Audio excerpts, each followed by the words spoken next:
Évaluation d'un projet de création dans le cadre du master de création littéraire de l'Université Paris 8 Saint-Denis, anciennement Vincennes, qui avant effectivement était plutôt dans le sud-est, pardon, et maintenant qui est dans le nord.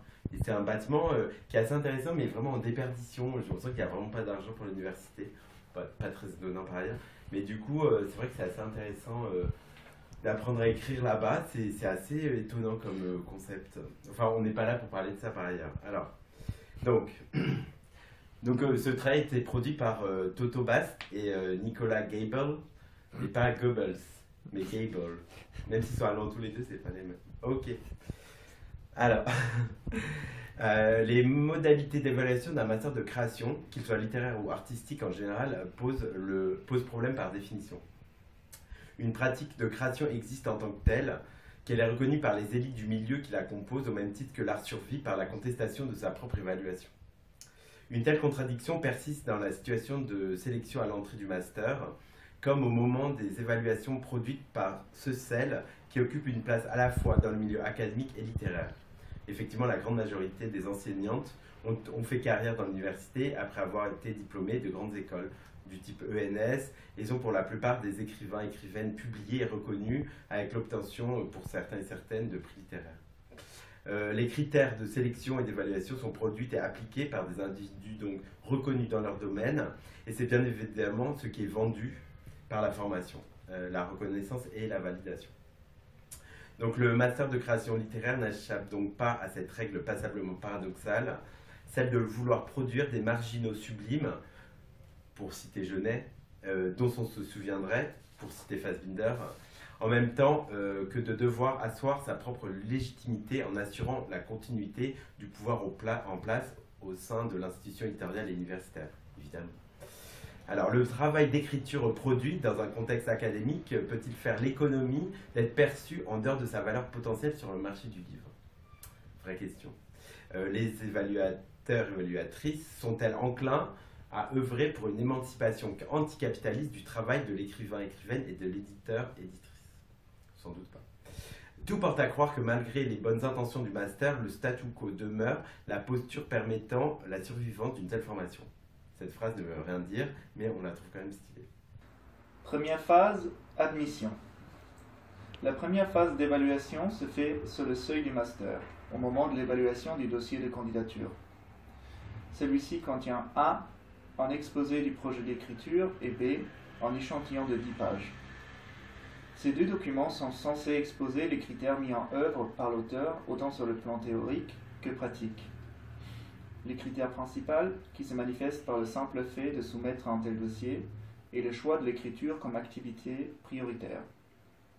Cette activité est à son tour parcourue par un ensemble hétéroclite des critères d'ordre esthétique, politique, éthique et économique propres à l'auteur.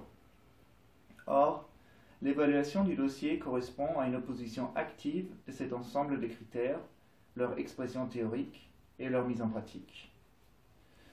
Afin d'être admis dans le master, le jury, composé d'enseignants-écrivains, doit trouver une certaine correspondance entre le projet ainsi présenté et ses propres critères qui portent sur les mêmes sphères, esthétique, éthique, politique, économique.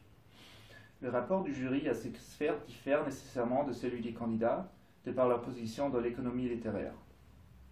Il faut nommer explicitement les critères de publiabilité, déterminés par des modes, des effets de domination sociale, pas nécessairement consciemment incarnés par le jury, qui influencent à son tour le jury plus ou moins de l'extérieur.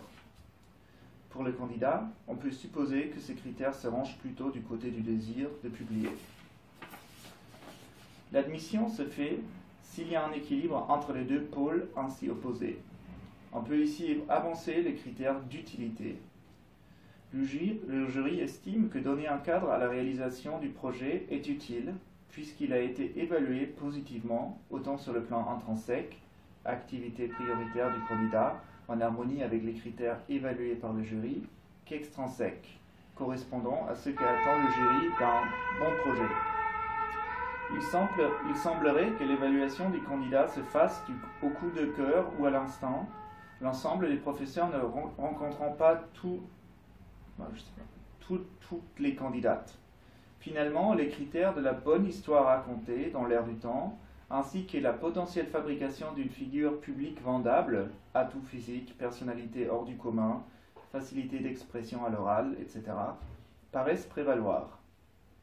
Il n'existe aucun retour sur ces sélections, sinon le pourcentage, environ 10% des candidats sont retenus, qui est annoncé en début de formation, et les petites phrases proférées par les enseignants tout au long de la formation.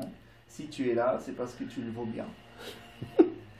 Ces critères peuvent cependant être implicitement inférés des échanges qui ont lieu ensuite avec les enseignants tout au long de la formation.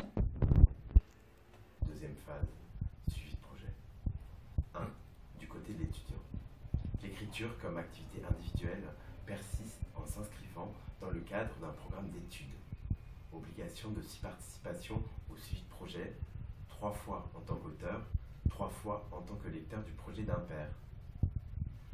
PAIR, bien sûr. 2.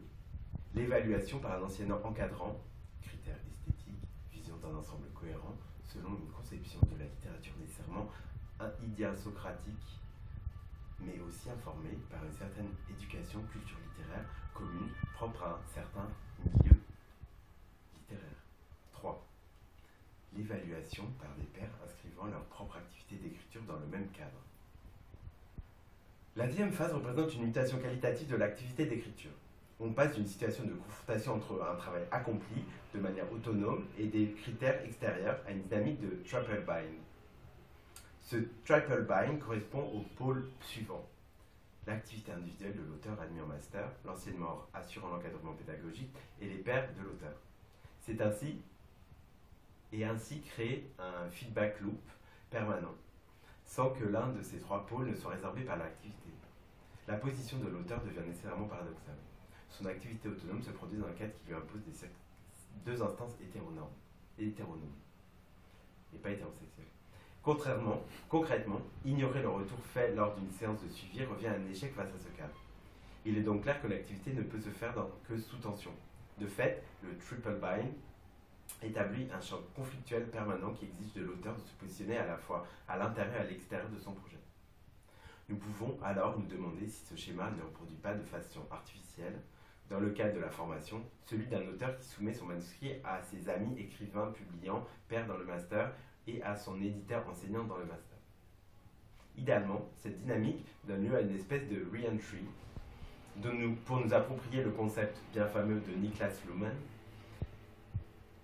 constant de la part de l'auteur, il se montre en mesure de recevoir les retours des autres, de les comprendre en prenant une posture pseudo-extérieure et de les réintégrer ou non à ses propres critères.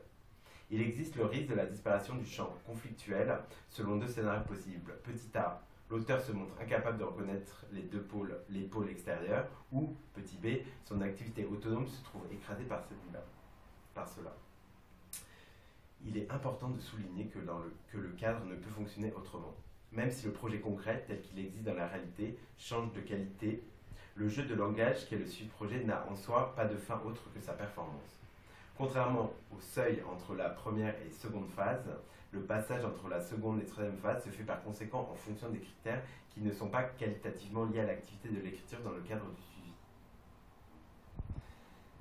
C'est l'année scolaire qui détermine la date de la soutenance, d'où aussi la possibilité d'un redoublement si jamais l'étudiant ou l'équipe pédagogique estime que la dynamique de suivi n'a pas encore permis d'arriver à un stade de développement satisfaisant du projet. Il y a néanmoins également la possibilité d'une sortie actée de la part de l'auteur sans qu'il ne renonce pour autant au cadre institutionnel.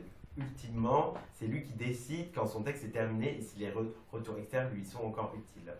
Nota bene, à cette dynamique de base s'ajoute une boucle parallèle, à savoir le travail de chaque auteur avec son tuteur, idéalement choisi par ses soins parmi les membres de l'équipe pédagogique.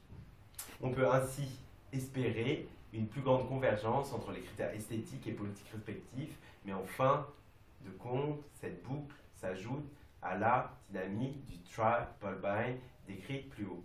La logique de re-entry, bien qu'idéalement avec un contrastement fort, s'applique de la même façon.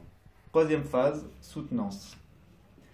Cette troisième et ultime phase d'évaluation de l'activité de création littéraire consiste en l'adéquation entre le déroulement de celle-ci au sein du master et et son extérieur. Ainsi, elle représente le retour à une forme d'opposition comme celle propre à la première phase. Cette fois-ci, les critères esthétiques, politiques, etc.